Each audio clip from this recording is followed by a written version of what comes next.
Imagine waking up to the smell of smoke in the middle of the night. You rush toward the front door, hoping to escape. But when you reach it, there is no way out. A burning wheelie bin has been deliberately pushed against the entrance, trapping everyone inside. Within minutes, flames race through the house. An 82-year-old grandfather would never leave alive.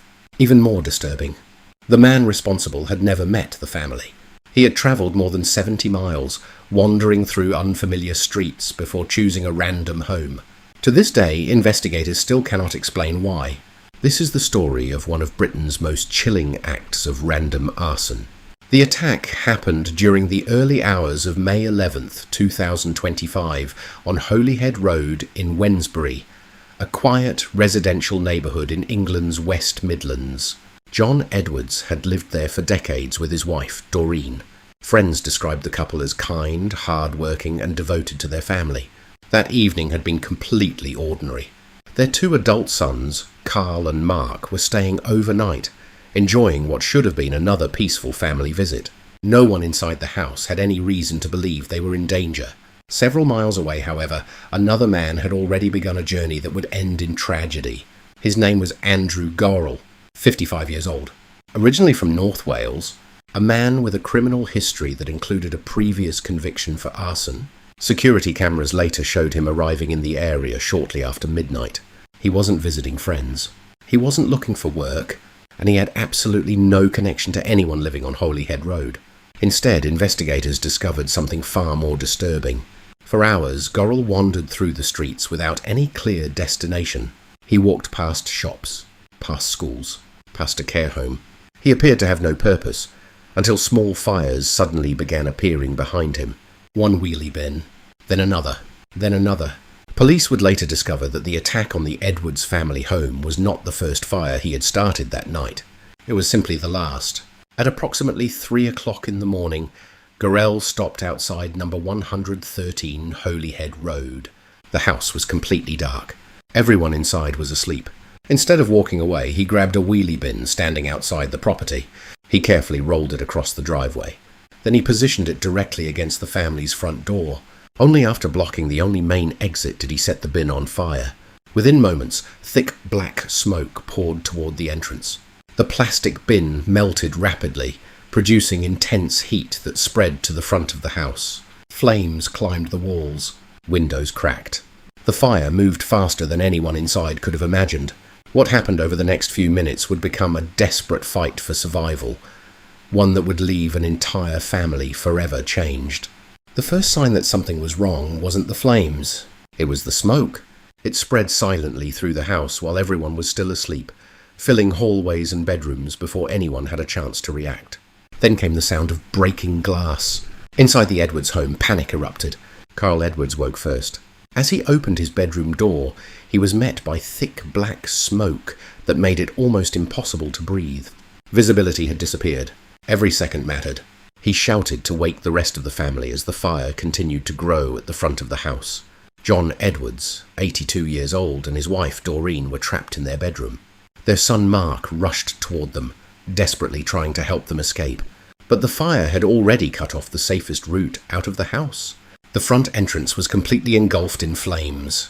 The burning wheelie bin, deliberately placed against the door, had turned the family's main escape route into a wall of fire. Investigators would later tell the court that this single act dramatically increased the danger faced by everyone inside. With smoke becoming unbearable, Carl realized he had only one option.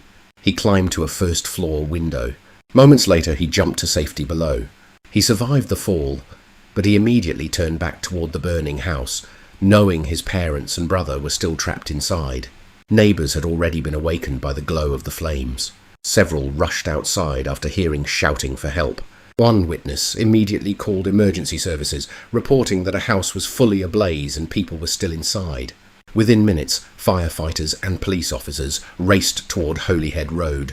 But the fire was spreading faster than anyone expected. When firefighters arrived, the front of the property was completely engulfed. Dense smoke poured from the windows, making it almost impossible to see inside. Crews forced their way into the burning building despite the extreme heat. Room by room, they searched for survivors. They found John Edwards suffering catastrophic burn injuries. Doreen and Mark were also rescued from inside the house, both critically injured. All 4 family members were rushed to hospital. For emergency crews, the rescue was only the beginning. Doctors immediately began treating severe burns and extensive smoke inhalation. John's condition was the most critical. Despite every effort by medical staff, his injuries were devastating. Meanwhile, detectives at the scene began asking one question: how could a fire this destructive have started so quickly? As investigators examined the front entrance, they made a discovery that changed the entire direction of the case. The remains of a melted wheelie bin were found directly against the front door. This wasn't an accident. Someone had intentionally moved the bin into position before setting it alight. The fire scene told a disturbing story. Whoever had started the blaze hadn't simply wanted to burn property. They had created conditions that made escape far more difficult for the people sleeping inside. That discovery transformed the investigation from a suspected house fire into a major murder inquiry. But detectives still had one enormous problem. No one knew who had done it, and the victims had no known enemies. The search for the person responsible was about to uncover a trail of fires stretching across Wednesbury, and a suspect whose movements had been captured almost every step of the way. As daylight revealed the devastation on Holyhead Road, detectives began reconstructing the hours leading up to the fire. With no obvious suspect and no apparent motive, they turned to the one witness that rarely forgets: CCTV. Officers collected footage from nearby homes, businesses, public transport stations and local streets. Piece by piece, a timeline began to emerge. One man appeared again and again. He was wearing dark clothing and a black t-shirt featuring the horror film A Nightmare on Elm Street. His movements that night were anything but ordinary. Hours before the attack on the Edwards family, Andrew Gorrell had been wandering through Wednesbury alone. He wasn't heading toward a destination. Instead, he seemed to drift from street to street. But investigators noticed a disturbing pattern. At several locations, small fires were reported shortly after he had passed by. A wheelie bin outside a public house, another near a pizza takeaway, a council refuse bin. Each fire appeared to be deliberate. Each one occurred before the fatal blaze on Holyhead Road. To detectives, these incidents suggested that Gorrell hadn't acted on sudden impulse. He had spent the night setting fires before arriving at the Edwards home. The CCTV evidence became even more damaging. Cameras captured him approaching Holyhead Road shortly before the fire began. Minutes later, he was seen leaving the area as smoke started rising into the night sky. There was no sign that he had tried to call for help, no attempt to warn anyone inside. He simply walked away. Forensic investigators then examined what remained of the wheelie bin and the front entrance. Their findings matched the CCTV timeline. The fire had started outside the front door before rapidly spreading into the house. Investigators concluded that placing the burning bin directly against the entrance dramatically increased both the intensity of the fire and the danger to those trapped inside. While detectives built their case, doctors continued fighting to save John Edwards. For nearly 2 weeks, he remained in hospital with catastrophic burn injuries. His family stayed by his bedside, hoping for a recovery that never came. On May 25, 2025, John Edwards died from the injuries he had suffered in the fire. What had begun as an attempted murder investigation was now officially a murder case. Police arrested Andrew Gorrell shortly afterward. During questioning, detectives expected him to explain why he had travelled more than 70 miles to Wednesbury, why he had set multiple fires, why he had chosen a house belonging to complete strangers. But those answers never came. Gorrell exercised his right to remain silent. He offered no explanation, no apology, no motive. Even during his trial, he chose not to testify. His silence left investigators with overwhelming evidence, but no clear reason for the attack. As prosecutors prepared for court, another disturbing detail emerged from Gorrell's past. More than 3 decades earlier, he had already been convicted of arson. To the prosecution, this wasn't an isolated act. It was evidence of a long-standing fascination with fire. That history would play a significant role when the jury was asked to decide whether this was merely reckless arson or deliberate murder. And in the courtroom, the evidence they were about to hear would leave little room for doubt. When Andrew Gorrell's trial began at Wolverhampton Crown Court, prosecutors presented a case built almost entirely on evidence. There was no confession, no eyewitness who had seen him ignite the fire, and no motive that explained why the Edwards family had been targeted. Instead, the prosecution relied on a powerful combination of CCTV footage, forensic evidence, witness testimony, and Gorrell's own movements throughout the night. Jurors watched the timeline unfold step by step. They saw how Gorrell had travelled from North Wales into the West Midlands, how he wandered through Wednesbury for hours, how several deliberate bin fires were reported along his route, and finally, how he arrived outside the Edwards family home shortly before the fatal blaze began. Fire investigators explained that the position of the wheelie bin was crucial. It had not simply caught fire where it stood. It had been deliberately moved against the front door before being set alight. That single decision trapped the occupants inside a rapidly burning house and made escape far more difficult. Medical experts described the devastating injuries suffered by John Edwards.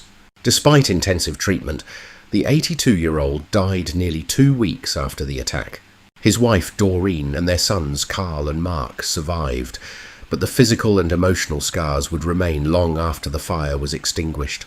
Throughout the trial, Andrew Gorrell remained silent. He did not take the witness stand. He offered no explanation for his actions. Most importantly, he never answered the question that everyone in the courtroom wanted to ask. Why this house? Why this family? The mystery that had surrounded the investigation from the very beginning remained unsolved. In February 2026, the jury found Gorrell guilty of murder.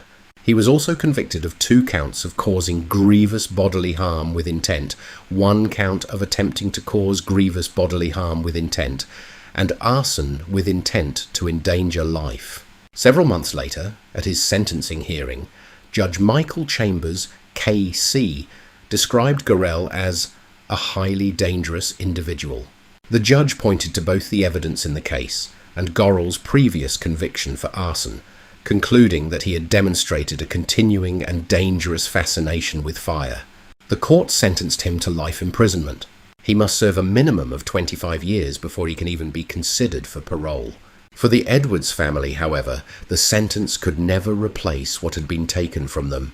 John Edwards had spent decades building a quiet life with his family. In just a few minutes, that life was destroyed by a stranger they had never met.